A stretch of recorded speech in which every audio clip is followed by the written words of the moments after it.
여러분 안녕하십니까. 정부가 전세 대책을 내놓은 지 나흘 지났습니다. 이번 전세 대책에 대해서 서로 다른 견해 가진 두 분의 전문가 오늘 모셨습니다. 부동산 정책이라는 게 워낙 논쟁적인 이슈죠. 도시공학 부동산학 교수 두 분 얘기 들어보시고요. 시청자 여러분들께서 직접 판단 내려보시기 바라겠습니다. 이어서 다시 코로나입니다. 보건복지부 대변인 그리고 감염병 전문가 두 분으로부터 대체 지금이 얼마나 위험하고 또 심각한 상황인지 설명 듣겠습니다. 전세 대책부터 먼저 얘기할 텐데 전세 대책 주요 내용과 쟁점을 정리한 영상부터 함께 보시겠습니다.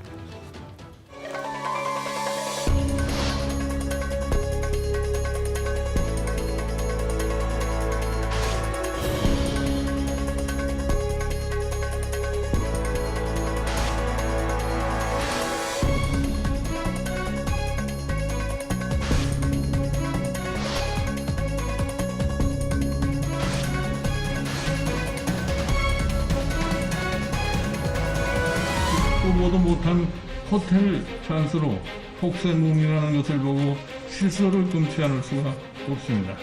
호텔의 리모델링에 대해서 그거는 우리가 하는 정책의 아주 작은 부분이다라고 이야기를 했는데 지금 전체 90%를 점하는 것처럼 이렇게 알려지게 돼서 저희도 좀 당혹스럽습니다.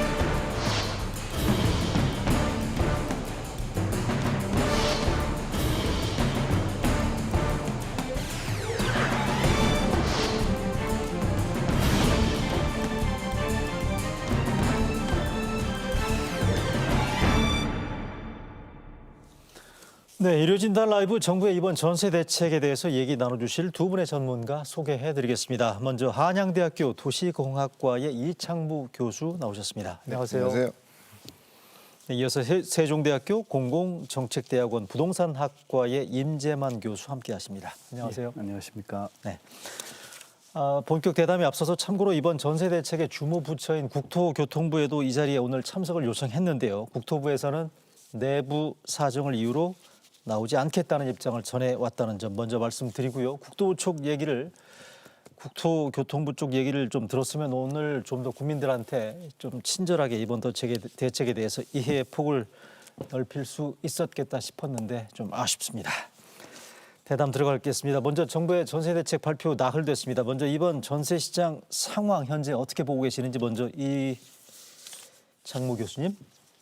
예, 저는 지금 전세 시장 상황이라는 게 꼭 전세만은 아니고 네. 전월세 시장의 전반적인 문제로 점점 악화되고 있는 것 같습니다. 그래서 전세난의 문제라는 게 기본적으로 전세가의 상승에 대한 부분도 있지만 이사를 원하는 사람들이 전세 물건을 못 찾는 그런 물건 부족의 문제. 결국 이제 주거 이동의 연쇄고리가 굉장히 끊겨간 상황이라는 거거든요. 그래서 원활한 주거 소비의 조정이 이루어지지 못하는 굉장히 좀 심각한 시장 상황을 야기하고 있다라는 게 어떻게 보면 현 시점의 문제이고, 근데 더 문제는 이런 상황이 완화되기보다는 앞으로 더 심각해질 수 있다라는 그런 우려가 더 크다라는 게 좀 안타까운 부분입니다. 이창무 교수께서는 앞으로 상황이 더 심각해질 수 있다라고 얘기했는데 우리 임재범 교수께서는 어떻게 평가하십니까?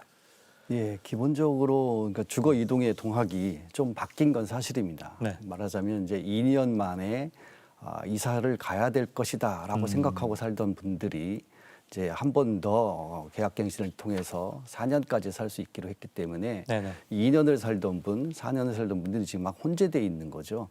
그래서 이제 이동을 해야 될 거라고 생각했던 분들이 머물러 있거나 계약갱신 청구를 통해서 이런 문제들이 지금 과거와 다른 어떤 시장의 관행이 새로 이제 정착되는 과정이다라고 생각이 들고요.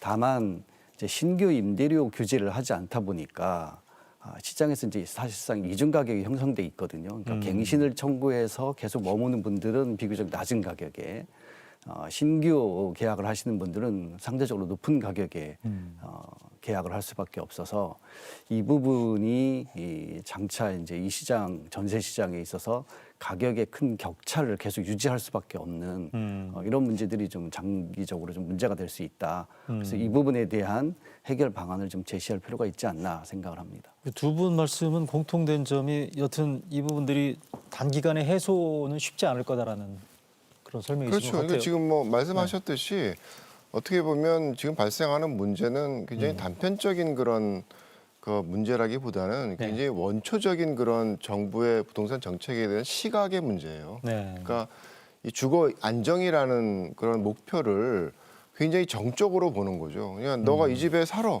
이 집에 평생 살면은 좋은 거니까 그렇게 해줄게라고 하는 거거든요. 이게 정적인 주거 안정의 문제인 거고, 근데 실제로 사람들이 자기 생애 주기 동안 뭐 분가를 하고 결혼을 하고 직장이 바뀌고 이러면서 계속적으로 주거 이동을 하면서 자기가 원하는 위치에 원하는 주택을 소비해 가는 과정을 원활하게 가는 게 주거 안정이거든요. 예, 예. 그래서 굉장히 동적인 주거 안정의 개념에서 보게 되면 지금 정부에서 추구하는 어떤 정책적인 방향성이라는 게 사실 시장에서 사람들이 원하는 건 전혀 다른 방향이에요. 그래서 그로 인해서 발생하는 굉장히 갈등이라는 게 가장 첨예화되는 게 지금의 어떤 전월세 상한제와 계약갱신 청구권에 따른 그런 어떤 시장 상황이라고 생각을 합니다. 잠깐만요. 그러면 정부의 정책 방향이라는 게 시장 참여자들, 그러니까 세입자들이 원하는 방향과는 정반대 상황이다라는 우리 이창모 교수님 설명에 대해서 우리 이렇게 반론 가능할까요? 지금 정책이 네. 그러니까 세입자분들에게 네. 한 군데서 오래 살아라의 정책은 아니죠. 기본적으로 누구든지 원하면 당연히 주거 이동을 할 수 있는데 원하는데 이사를 가야 되는 상황, 이 상황을 좀 막는다. 그리고 계속 살고 싶은데 전월세 값이 너무 갑자기 올라서 예. 할 수 없이 나가야 되는 이런 문제들을 좀 막아보자 하는 게 계약갱신 청구권과 전월세 인상률 상한제죠. 주거 이동을 막고자 하는 건 아니고요.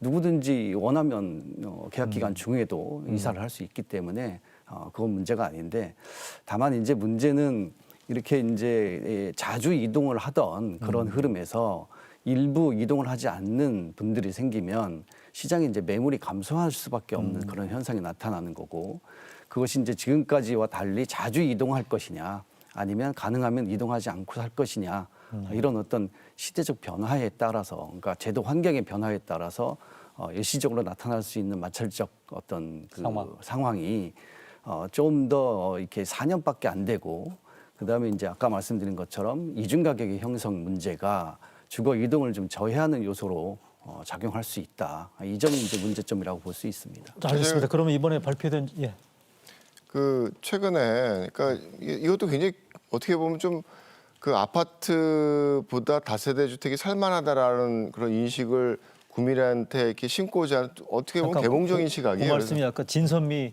전 예, 장관. 예. 그 혹시 그래픽 지금 먼저 띄울 수 있을까요? 진선미 장관이 했던 얘기.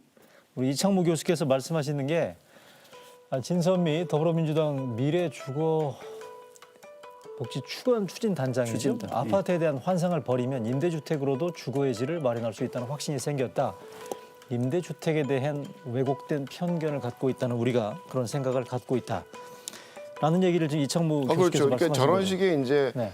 지금 정부가 갖고 있는 어떤 부동산 정책에 대한 그런 기본적인 시각은 이 뭐 정부의 뭐 주체들이 갖고 있는 그런 어떤 가치관에 대한 부분을 많은 부분 시민들한테 강요하는 경우들이 많거든요. 그래서 지금 뭐 다세대 주택에 대한 어떤 선호에 대한 부분도 사람들은 아파트 원하는데 다세대 주택이 아파트보다 비슷하게 살만하다고 얘기한다라는 게 사람들은 안 다가오죠. 그러니까 뭐 지금 말씀하시는 부분도 뭐 한 주택에 사는 게 과거가 너무 자주 이동했다.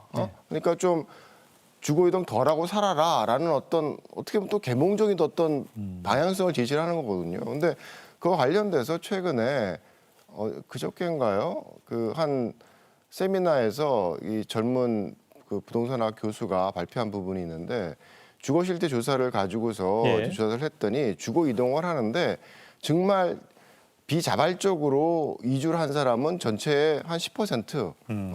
그다음에 자발적으로 이동하는 가구는 한 뭐 50에서 60%.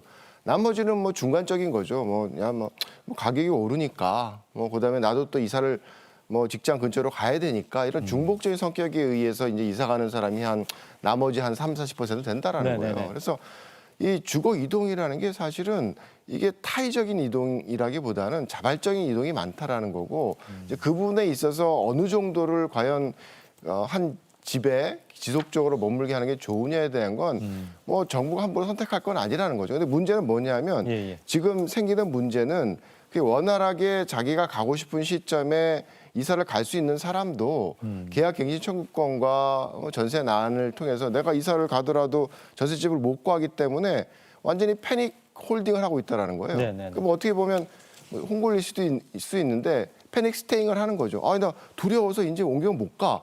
그러면 주택 시장에 있어서의 가장 큰 문제점이라는 게 우리나라는 굉장히 자가와 차가 혼재돼 있어요. 예. 그래서 내가 전세를 빼지 않으면 다른 사람이 자가로 못 들어오고 그 사람이 나가지 않으면 또 월세가 연결이 안 되고 예. 이런 식의 구도가 있거든요. 그래서 그 몇 사람의 글쎄요 상당한 어떤 그 가구가 그런 패닉 스테잉 때문에 계약 갱신 청구권을 이제 요구하는 상황이 됐을 텐데 예. 그로 인해서 발생하는 주거 이동의 연쇄 고려 차단되는 강도가 저는 굉장히 강하다고 봐요. 그게 이제 현재 어떤 부동산 중개업소의 매물의 그 숫자가 갑자기 막 줄어들어서 한두 개 남고 이런 상황을 만들어냈다라는 거죠. 자, 그러니까 주거 이동의 연쇄 고리가 차단되고 있고 막히고 있다. 이런 부분들이 결국 매물 잠김이나 매물이 사라지게 되는 근본 원인이 아니냐라는 이청무 교수 설명인데 반론 가능할까요? 기본적으로 이번 제도를 네. 임대차 3법을 주거 이동을 제약하는 제도다라고 하는 인식에는 좀 동의하기 좀 어렵습니다. 네.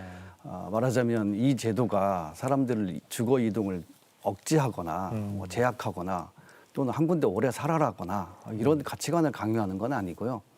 다만 내가 오래 살고 싶은데 비자발적으로 이사를 강요당하는 그런 상황은 막아보자라고 네. 하는 제도일 뿐이고 과거에는 뭐 집값이 너무 그러니까 전세값이 너무 올라서 또는 집주인이 나가라고 해서 이렇게 나가는 사람들이 꽤 있었다는 거죠. 예. 그게 이제 주거 실태 조사로 나타나는 것이 뭐 한 예. 10% 정도라고 하시는데 뭐 2018년 19년 주거 실태 조사 보면 어쨌든 자발적으로 스스로 이사하지 않는 경우가 이사하는 경우보다 비자발적으로 이사하는 경우가 적긴 합니다. 그런데 그 자발적인 이사라고 하는 것이 과연 스스로의 주거 이동을 원해서 한 것이냐라기보다는 이사할 수밖에 없는 상황이 생긴다는 거죠. 그 말씀 관련해서요. 그러니까 지금 우리 임재만 교수 말씀하시는 거는 정부의 임대차 3법 도입 덕분에 계약갱신 청구권이 도입이 됐고 그로 인해서 2년밖에 못 살 수밖에 없었던 세입자들이 4년, 그러니까 2년 더 살게 된 부분들이 주거 안정에 크게 도움이 된 부분들은 인정하지 않을 수가 없다는 그런 그렇죠. 부분이죠. 잠깐만, 그거는 지금 저희가 그제 있었던 김현미 국토교통부 장관이 이 부분들에 대해서 설명한 부분 준비가 돼 있나요? 네, 좀 플레이 좀 해주십시오. 예. 법 시행 전에 57.2%였던 전월세 계약 갱신율은 10월에는 66.2%까지 높아졌습니다. 10명 중 7명은 전월세값 급증에 대한 걱정 없이 살던 집에 계속 거주할 수 있게 되었습니다. 자, 들어보셨죠? 그러니까 김현미 장관 얘기도 그렇습니다. 방금 우리 임재만 교수도 설명했습니다만 이 전월세 계약 갱신율이 10%포인트 이상 늘었다라는 거고요. 이 얘기는 전세 월세 살던 사람들이 그전에는 2년밖에 못 살았는데 2년을 추가 연장할 수 있게 됨으로 해서 적어도 세입자의 10%포인트 정도 이상이 어쨌든 걱정 없이 집에 살 수 있게 됐다는 거는 이 세입자들이 주거 안정이 하여간 강화됐다라고 평가할 수 있는 부분이라는 얘기잖아요. 예, 그렇죠. 이제 자발적으로 이사하는 경우는 뭐 그게 주거 안정하고 전혀 관계가 없지만 집주인이 전세 가격을 올려서 뭐 이런 문제 때문에 어쩔 수 없이 이사하는 경우는 10%포인트만큼은 계속 거주할 수 있게 됐다. 이 법이 원하는 것은 바로 그런 것이죠. 모든 사람들이 네. 한 주택에 4년 살아라 이런 정책은 아니거든요. 그러니까 이사하고 싶은 사람은 이사하고 또 계약 기간 중간에도 얼마든지 자신의 의사에 따라서 이사할 수 있는 거죠. 다만 내가 여기 더 거주하고 싶은데 자발적이지 않은 이유로 이사 가게 되는 이런 것은 좀 막아보자는 거고 그것이 시장에서 어느 정도 좀 나타나고 있다 이건데 이 문제를 이제 다른 관점에서 해석할 수가 있어요. 말하자면 다른 이사 관점 가고 제가 싶은데 말씀드리겠습니다. 이사 가고 드릴게요. 싶은데 전세 물건을 구할 수 없어서 이사 갈 수 없다 이런 말씀을 하시는데 저는 이제 그것도 한편으로는 다른 관점에서 볼 수 있다고 생각이 뭐가 듭니다. 말하자면 이제 이 상황적인 거죠. 그러니까 올해 초에만 해도 서울 시내 아파트 전세 물량이 그러니까 매물이 한 4만 건, 5만 건 있었습니다. 예. 그것이 이제 7월, 8월 들면서 거의 한 10,000건 정도로 줄었고요. 네. 최근 이제 10월, 11월 들면서 다시 이제 12,000, 13,000을 좀 네. 늘리기 시작했습니다. 네. 근데 이 매물이 감소한 것은 뭐 여러 가지 이유가 있겠지만 그 중에 하나가 중간에 허위 매물을 게시하면 과태료를 물리는 그런 정책이 시행됐습니다. 예. 그 이전부터 이제 허위 매물에 대한 사회적인 문제가 예, 심각했었고요. 알겠습니다. 그 과태료 부과하면서 허위 매물이 이제 급격하게 감소를 하면서 그런데 보면요. 예. 그거는 뭐 통계가 어떤 문제로 네. 갖고 있는지에 대해서는 여러 가지 논란이 있는데 근데 정부에서 참 자기 입맛에 맞는 통계만 가지고 얘기를 해요. 지금 뭐 이정환 교수님 이거는 마찬가지고 정부가 얘기한 통계가 오늘 제가 아닌데요. 이성훈 교수님한테 설명을 드려볼게요. 네. 질문을 드려보는 게 방금 우리 임재원 교수 설명이 어쨌든 계약갱신 청구권 행사율이 증가하면서 2년 더 살게 된 사람들의 비율이 세입자가 서울 기준으로 10%포인트 이상 늘었다라는 거 아니겠어요? 이 부분들이 어쨌든 서민들의 세입자들의 주거 안정이 이를테면 개선된 측면으로 해석될 수 있다는 정부 설명인 것 같아요. 근데 이거를 제가 이게 질문 드리고 싶은 게 그러면 10% 정도가 늘어난 부분들이 이사 안 가게 돼서 좋긴 좋은데 그럼 나머지 새로 집 구하는 사람들의 경우에는 이게 지금 전세 물량이 없고 전세가가 폭등해서 더 고통이 심해졌다는 이거 아닙니까? 지금 이 그렇죠. 이야기의 본질이. 네.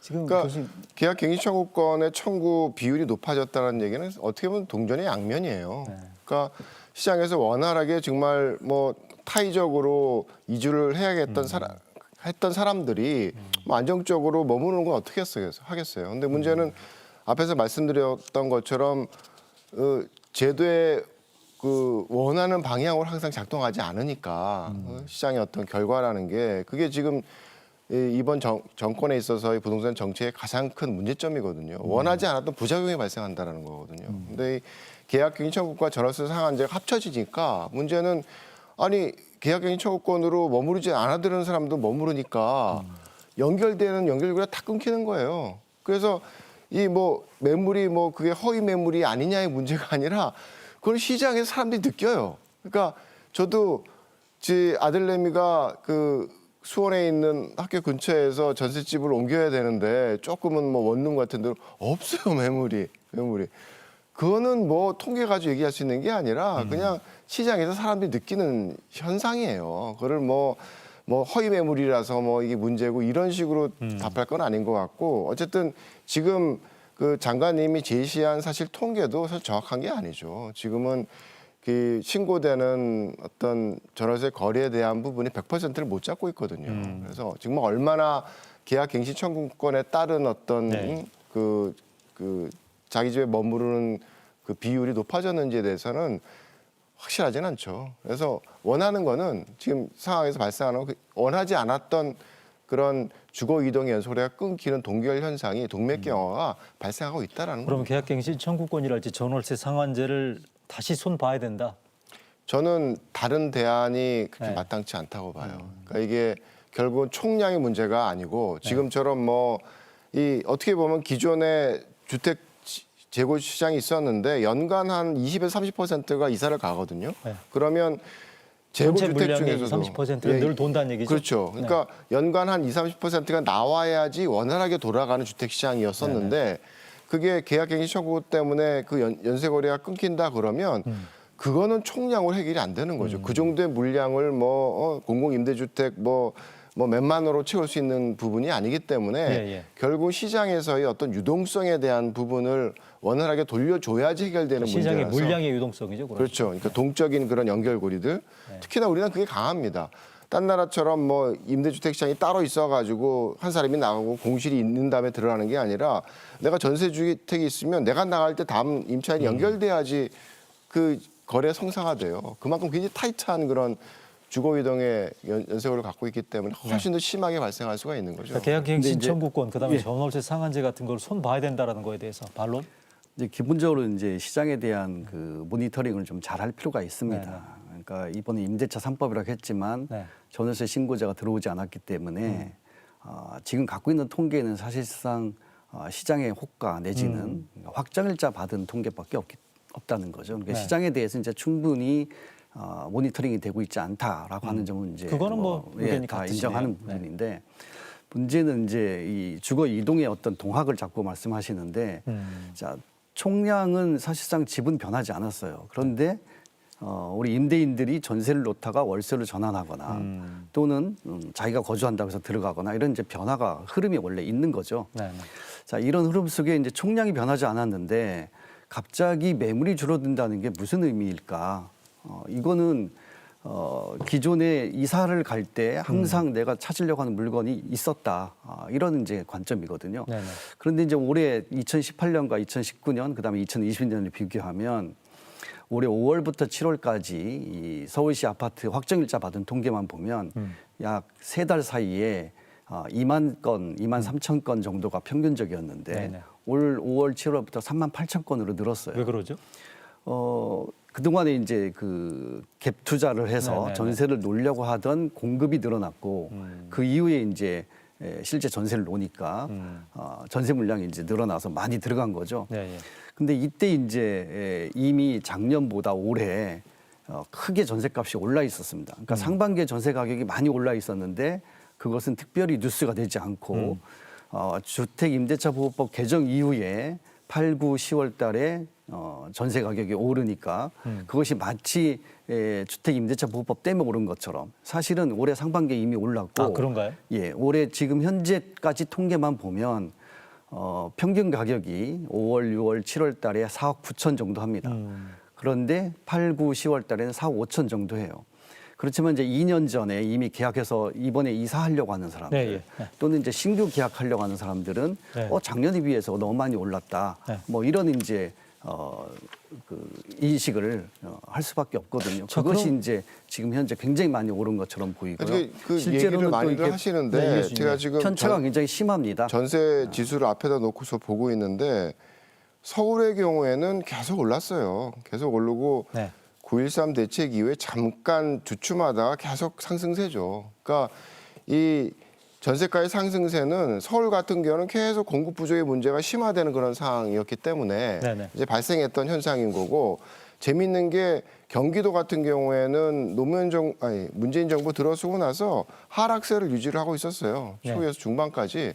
그러다가 2019년 중반부터 상승세로 사실은 접어들었죠. 네네. 그래서 이 박근혜 정부 때 사실은 수도권에 있어서도 굉장히 공급 과잉의 문제가 경기도에 발생을 했었는데 네네. 이 정도 되면 이제 공급 과잉이 해소되는 시기예요. 근데 그래서- 아니라 이거죠. 네, 아니요.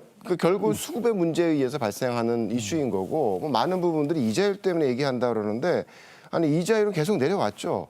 근데 이자율이 내리는 상황에서 서울은 전세가가 왜 오르고 경기도는 전세가가 왜 떨어졌나요? 알겠습니다.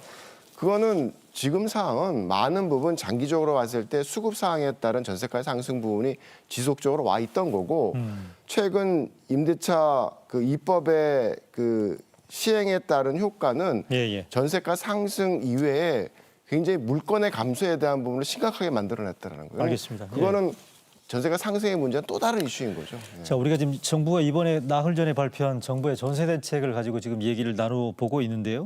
이번 전세 대책을 두고서 정부가 현재 동원 가능한 모든 대책을 다 끌어모았다라는 그런 평가도 있었단 말이죠. 그런데 앞서 모두의 두 분의 교수님께서 설명을 했습니다만 이 정책 발표 이후에도 단기간에 전세난이 해결될 가능성이 높지 않다라고 일단 전망을 해주셨단 말이죠. 이 부분들은 조금 세입자 입장에서는 좀 우울한 전망이긴 한데 자 그렇다면 동원 가능한 모든 대책을 다 끌어모은 대책이 이번 전세 대책인데 이 대책이 만약에 단기간에 효과를 볼 수 없다면 뭔가 좀 뭐 정책의 전환이라고 얘기를 해야 되나 이런 부분들에 대한 목소리가 제기될 수밖에 없는데 어떻습니까, 임 교수님?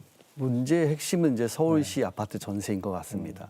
그러니까 지금 우리가 전세난이라고 하는 것은 뭐 광범위하지만 실제 이제 가장 문제의 진원은 서울시 아파트 전세인데 사람들은 누구나 아파트에 살고 싶어 한다라고 하는 것이 이제 기본적으로 깔려 있는 거고 그러다 보니까 이제 이 문제를 해결하기 위해서는 서울시 아파트 전세 물량을 공급해야 된다는 문제가 있는데 기본적으로 이제 아파트의 전세, 특히 이제 전세라고 하는 것은 언제 공급되냐. 사람들이 내가 살 집이 아닌데 집을 미리 사두거나 아니면 시세 차익을 노리고 전세를 끼고 집을 사는 이런 소유가 있을 때 전세라는 공급이 가능하거든요. 이게 저는 지속 가능하냐, 지속 가능하지 않다. 그리고 바람직하냐, 바람직하지 않다라고 생각합니다. 그렇게 보세요? 예. 근데 이제 문제는 지금 현재 이제 사람들이 전세를 선호하는데 아파트 서울시 아파트 전세를 공급할 수 있는 방안이 있느냐? 사실은 이제 공급만 늘린다고 해서 되는 문제가 아니고 사람들이 사지 않고 즉 매매 소유가 아니고 미리 사두는 또는 투자 목적으로 사두는 이런 소유를 만들어내야 네. 서울시 아파트 전세 문제를 해결할 수 있다는 거죠. 아, 그래요? 저는 이런 점에서 굉장히 구조적으로 근본적인 문제가 있다고 생각이 들어요. 이거는 이 정부 아니라 어떤 정부도 집값이 계속 오르도록 해야 전세 문제를 해결한다라고 하는 것이기 때문에 이거는 정말로 해결하기 어렵다. 일시적으로는 해결할 수 있어도 이 구조를 계속 두어가지고는 해결하기 어렵다라고 그래서 생각합니다. 어떻게 이걸 해결해야 되는지 지금 대안이 필요한 상황이 아니냐는 얘기죠, 시점. 그래서 이제 구조적인 문제를 말씀드린 거고 먼저 네, 네. 상당히 해결하기 힘들다. 근데 지금 나온 정책도 아파트를 늘릴 수 있는 정책은 아니거든요. 그렇죠. 예, 그것도 특히 전세 끼고 집을 살 수 있는. 그러니까 아까 예. 진섬희 의원이 임대주택에 대해서 편견을 버려야 된다 이런 얘기들이 나오는 거 아니겠어요? 예, 그렇죠. 예, 뭐 그런 얘기를 할 수밖에 없는 상황인 것 같습니다. 자, 이창무 교수님 어떻게 보십니까? 지금 제가 말씀드린 게 정부 대책이 지금 최선의 대책이라고 지금 전세 대책을 내놓았는데 아까 전망하신 대로 이게 해결될 조짐이 별로 보이지 않는다면 뭔가 근본적인 대책의 전환이 필요하지 않겠냐라는 그러면 거고요. 이번 대책은 사실은 정책에 나오면 제가 뭐 숫자를 막 이렇게 이해하려고 애를 쓰는데 이번은 몇 번 보고 나서 전 이게 자세히 살펴보지도 않았어요. 그냥 방향성이 있어서 기본적으로 이 민간 임대주택 시장에서 발생한 문제를 공공임대주택으로 풀겠다라는 접근 방법 자체가 갖고 있는 한계인 거죠. 거기다 또 이제 공공임대주택에서 제공되는 어떤 주택의 어떤 형태라는 게 말씀하셨듯이 실제로 원하는 입지에 원하는 주택이 아니라는 그런 괴리는 이건 해결될 수가 없는 거거든요. 그래서 뭔가 기본적으로는 민간 임대주택 시장의 공급 활성화 이루어질 수 있는 선택이 필요한 거고 민간 임대주택. 예, 그동안 뭐 일반 아파트 말씀하시는 거 아니에요? 그렇죠. 아파트 그죠? 뭐 그나마 그동안 뭐 재건축 뭐 조합원의 실거주 기간, 그다음 토지거래 허가 구역에 따른 갭 투자 금지 막 이런 것들이 사실 갭 투자가 뭐 특별한 게 아니에요. 원래 있었던 어떤 전세를 공급하는 기본적인 그런 방안이었고 그게 막힌다라는 얘기는 어쩔 수 없이 전세 임대주택 공급을 막는 그런 효과를 발생시키기 때문에 지금 이전 정책에서 시도되었던 그런 전세 갭 투자라고 우리가 굉장히 비난하는 그런 투자 행태에 대한 부분은 어느 정도 인정을 해줘야죠. 그리고 다주택자에 대한 부분도 인정을 해주고 그래서 그런 어떤 민간 임대주택의 공급 활성화를 만들어내는 어떤 대안을 제시를 해야 되는 게 공급 사이드에서 가장 중요한 거고 네네. 실제로 매물 잠김의 문제 아까 얘기했던 그런 주거이동 연쇄거래가 끊기는 그런 부분 굉장히 심각합니다. 네, 이 주거이동 연쇄거래를 필터링 프로세스를 통해서 쭉 연결해 보면 한 달에 한 번씩 주거이동 연쇄거래가 연결이 돼요. 그래서 네. 1년이 되면 한 아파트나 혹은 한 주택의 주거이동의 연쇄거래가 막혀버리면 1년에 연달아서 한 10개가 막혀버린다는 거예요. 굉장히 큰 효과입니다. 그래서 그 부분을 활성화할 수 있는 사실은 유일한 방법은 뭐죠? 전월세 상한제를 다시 원위치로 돌리는 거죠. 전월세 상한제 원위치. 그러니까 지금 상황에서 가장 걱정되는 게 뭐냐면 이게 시작한 지 얼마 안 됐으니까 계속 얼마 안 가야 됐잖아요. 네. 돼라는 선택이 굉장히 심각한 문제점을 야기할 수가 있다는 거예요. 근데 이거 시행한 지 얼마나 됐다고 이걸 다시 원점으로 되돌린다는 더 거죠? 골마지기 전에 그러니까 네. 예를 들어서 지금 앞으로의 문제점을 진단할 수 있는 굉장히 중요한 지표 중에 하나가 이 갱신 청구권에 의해서 거래된 전세가와 네. 신규 계약에서 거래된 전세가의 차이. 가격 괴리가 얼마나 크냐라는 게 이 그 제도의 문제점을 가장 심각하게 보여줄 거예요. 그래서 네네. 그게 커지면 커질수록 생기는 문제가 나는 4년 동안 머물렀는데 내가 가려고 그러다 보니까 야 50%의 전세를 더 내야 돼? 막 이런 상황이 되면 임차인은 못 견디거든요. 그러니까 그거는 잠시 문제를 해결하는 네. 문제지 장기적으로는 문제를 더 심화하는 상황이라서 빨리 빠져나오면 그 문제가 좀 더 약화되는 거죠. 그래서 지금이라도 그럼 손봐야 된다는. 제가 그 전에 한 임재범 가지 더 교수님? 말씀드리고 싶은 게 있는데요. 민간 임대주택 활성화라고 하는 게 저는 보증부 월세 같은 이런 주거 취약계층이 거주하는 주택에 대해서는 당연히 필요하다고 생각할 수도 있어요. 네. 근데 이제 문제는 전세 시장 활성화, 그러니까 전세 안정화를 위해서 민간 임대주택 시장에서 전세 끼고 집을 사는 것. 이것을 활성화하자. 이거는 저는 기본적으로 문제가 있다고 생각합니다. 왜냐하면 네. 집값이 오르지 않으면 그건 불가능한 방법이거든요. 전세 시장의 그럼 지속 결국에는- 가능성을 위해서는 예, 결국에는 집값을 계속 올리는 정책을 써야 이 전세가 안정된다는 건데 이것을 과연 선택할 수 있는 방안인가? 네. 우리 사회가 그것을 선택해야 되는가에 네, 네. 대해서 고민할 필요가 있다고 잠깐만요. 생각이 들고요. 그러면 전월세 상한제를 원점으로 돌리지 않은 부분들에 대해서는 일단 우리 이창무 교수님 설명에 대해서 우리 임재범 교수님은 견해차가 있는 것 같고요. 예. 자, 이 상황에서 지금 저희가 시간이 다 돼서 정부의 전월세 상한제, 그다음에 계약갱신 청구권을 원점으로 돌리는 문제는 정부가 선택할 문제인 것 같고요. 판단할 문제인데 이 시점에서 그럼 최우선적으로 혹시 도입해야 될 시급한 과제가 하나 있다면 뭐라고 보십니까? 짧게 하나 먼저 이창무 교수님. 일단은 아까 얘기했던 그 전세 공급을 막는 그런 뭐 토지거래 허가 구역에서의 어떤 투자의 문제, 뭐 네. 그다음에 재건축 조합원들에 있어서 실거주의 이런 것들은 사실은 뭐 영향이 크진 않겠지만 효과를 볼 수 있는 부분이죠. 지금이라도? 네, 지금이라도. 그것도 규제 완화가 필요하다. 먼저 그다음에 임재범 교수님.